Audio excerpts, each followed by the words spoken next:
Ne cours plus après ceux qui s'éloignent. Parfois, le simple fait de t'arrêter change toute la dynamique. Le silence, loin d'être un vide, devient une présence. Le stoïcisme nous enseigne ce paradoxe troublant. Plus tu poursuis, plus l'autre se dérobe, plus tu te recentres, plus tu redeviens rare. À l'intérieur pourtant, tout résiste. Les pensées s'emballent, l'émotion presse, l'envie d'expliquer, de justifier, d'envoyer, le message de trop revient sans cesse. À l'extérieur, tu sembles maître de toi. Mais au fond, tu sens ce tiraillement. Parler pour être rassuré, insister pour exister. Alors tu te tais. D'abord par fatigue, parfois par orgueil, rarement par choix conscient.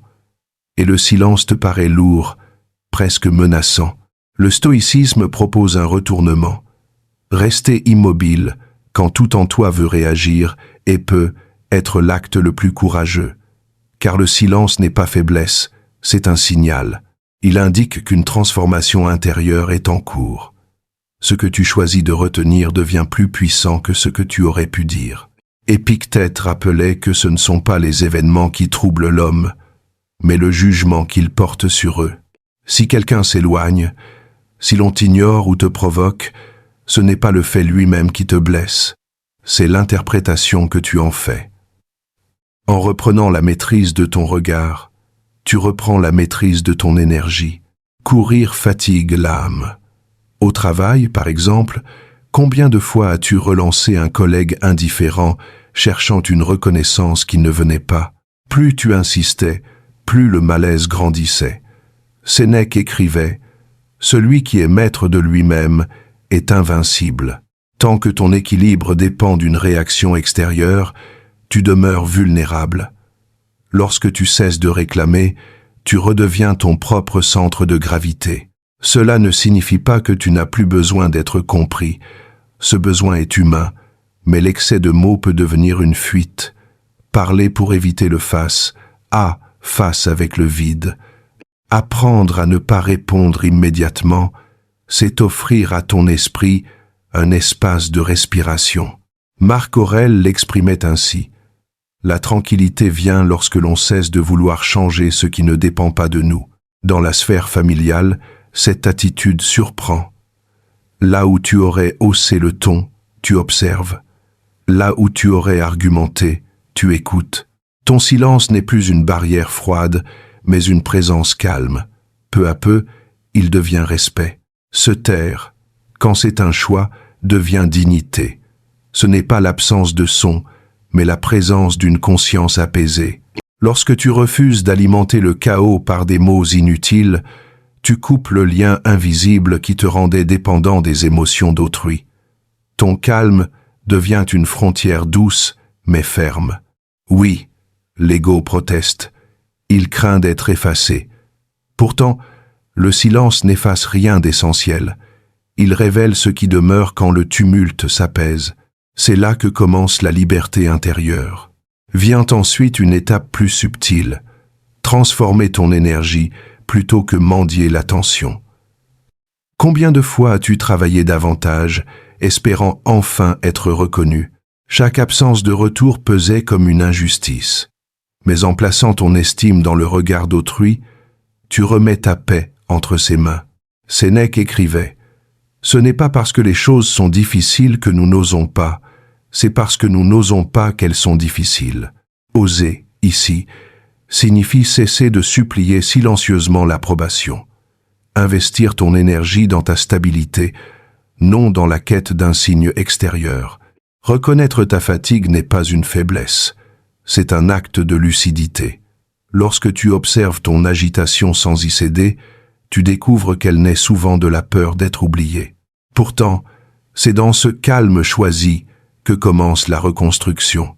Enfin, le détachement agit lorsque l'absence crée la question. Quand tu cesses d'envoyer des messages inutiles, de relancer sans réponse, un espace se forme. Au début, la peur surgit. Et si l'on m'oubliait? Puis elle s'apaise. Et parfois, l'autre revient, intrigué par ce silence inhabituel. Ce n'est pas une stratégie de manipulation, c'est une conséquence naturelle. Lorsque tu ne cherches plus à convaincre, ta présence gagne en densité. Ton silence devient éloquent. Le stoïcisme moderne ne consiste pas à se couper des autres, mais à retrouver son axe avant de parler. Chaque respiration consciente renforce ta stabilité. Chaque mot retenu consolide ta dignité. Le détachement véritable ne signifie pas l'indifférence. Il signifie que tu ne poursuis plus ce qui te fuit. Tu avances, centré, calme, lucide. Et dans cette posture, quelque chose change. Non seulement en toi, mais autour de toi. Ton silence ne supplie plus, il affirme, il ne cherche plus à combler un manque, il témoigne d'une plénitude retrouvée. À toi de décider que cela ne te traverse plus comme une blessure. Quand tu appliques cette sagesse, tu cesses de vivre l'absence des autres comme une attaque personnelle. Tu comprends que l'indifférence, le silence, les retards, les oublis ne sont pas forcément un verdict sur ta valeur. Et surtout, tu apprends à ne plus leur donner le pouvoir de dicter ton état intérieur. Ton silence n'est plus un blocage, il devient un choix. Et ce choix, discret en apparence, est une reprise de contrôle. Au travail, tu le remarques tout de suite, quelque chose change, sans effort visible. Là où autrefois tu aurais voulu clarifier, te défendre, expliquer l'injustice, tu réponds désormais avec un sourire calme, une phrase courte et une présence stable. Tes collègues le sentent. Ils ne savent pas comment le nommer, mais ils le perçoivent. Tu n'es plus dans la réaction, tu es dans la maîtrise. Et cette maîtrise inspire plus de respect que toutes les justifications du passé.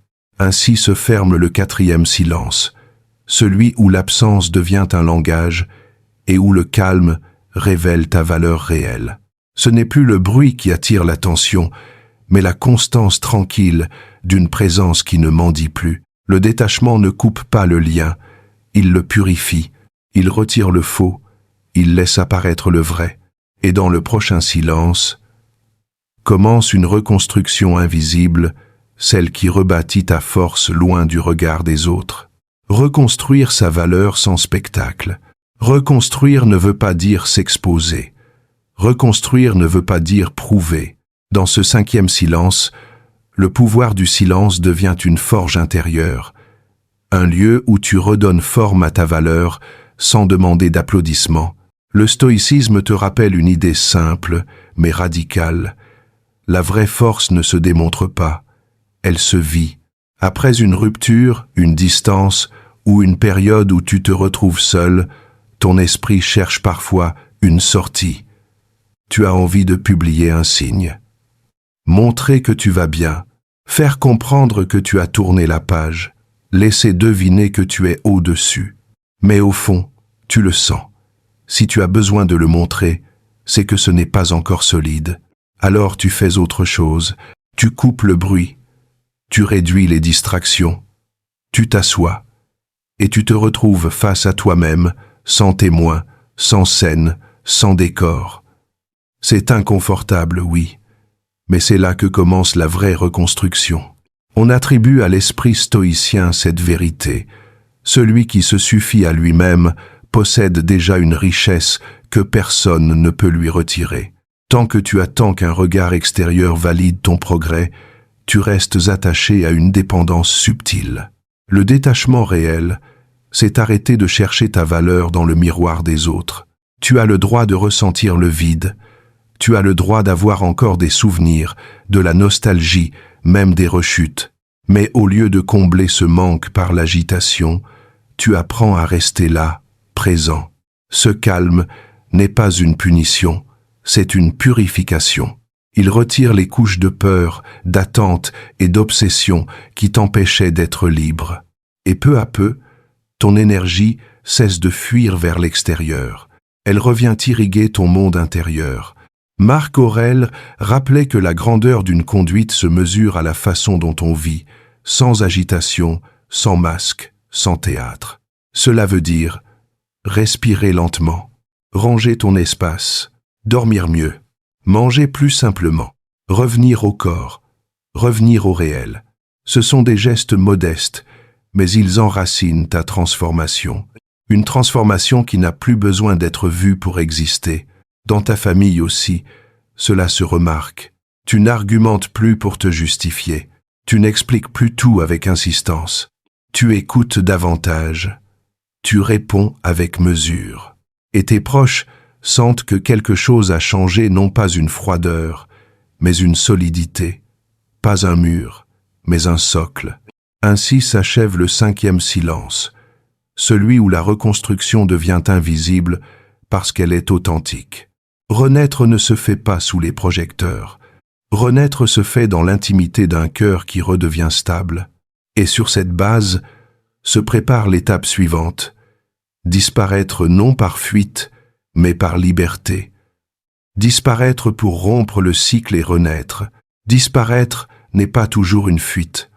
Parfois, c'est la seule façon de briser une boucle où la parole tourne à vide. Le stoïcisme t'apprend ceci. Se retirer peut être un acte de paix. C'est choisir de ne plus répéter, de ne plus s'épuiser, de ne plus nourrir ce qui te vide. Au travail, tu le vis concrètement.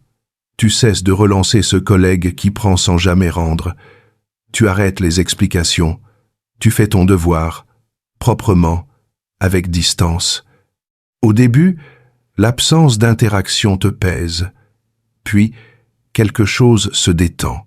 Le manque devient espace. L'espace devient repos. Le repos devient clarté. On retrouve chez les stoïciens cette idée. On est libre dès l'instant où l'on refuse d'être captif du besoin d'approbation. Ton effacement n'est pas une vengeance. C'est un équilibre retrouvé.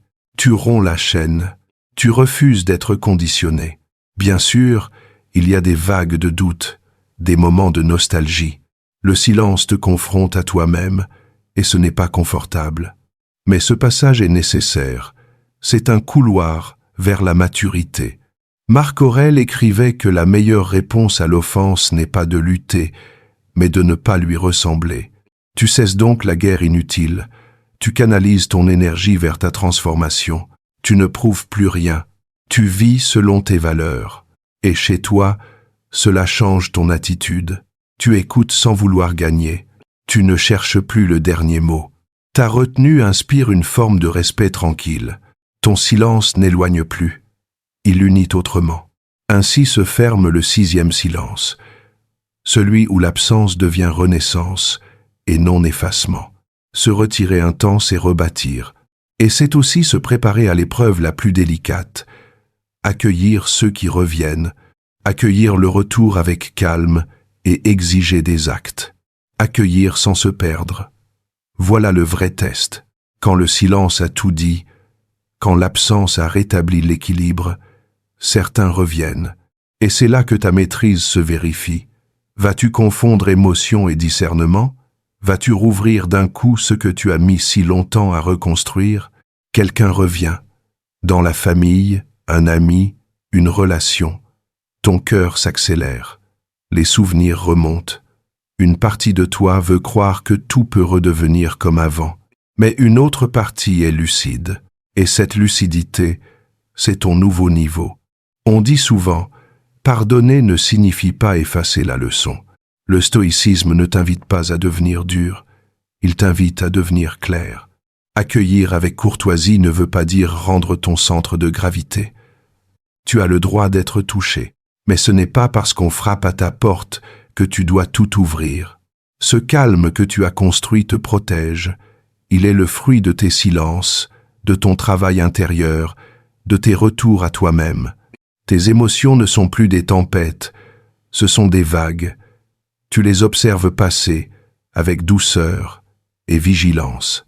Marc Aurèle insistait sur une règle simple, juger les actes, pas les intentions. Alors tu attends des preuves, pas des promesses. Tu ne réclames pas par orgueil, tu demandes par clarté. Tu n'es plus dans l'attente affective, tu es dans une paix active. Au travail, c'est pareil. Ceux qui te négligeaient cherchent soudain à se rapprocher. Tu réponds poliment, sans empressement, sans rancune. Ton calme désarme. Il ne cherche pas à humilier. Il montre simplement que quelque chose en toi s'est replacé. Ainsi se ferme le 7e silence, celui où la dignité remplace l'attente et où la transformation devient visible sans discours. La victoire n'est pas le retour de l'autre. La victoire, c'est la constance tranquille de ta lumière retrouvée. Tu es arrivé au bout d'un chemin exigeant. Silence, lucidité, discipline, clarté. Le stoïcisme n'est pas une théorie lointaine, c'est un art de vivre. Savoir quand parler, quand se taire, quand agir, quand laisser passer, quand accueillir et quand protéger son centre. Souviens-toi, le silence n'est jamais vide quand il est habité par la conscience. Continue d'avancer, simplement. Le stoïcien moderne ne cherche pas la perfection, il marche dans l'imperfection avec calme et constance. Et c'est là que naît la vraie liberté intérieure. Si ce message résonne en toi, abonne-toi à la chaîne. Laisse un like, partage ton expérience en commentaire et envoie cette vidéo à quelqu'un qui en a besoin. Ici, chaque réflexion est une invitation à retrouver sa valeur et à avancer avec dignité.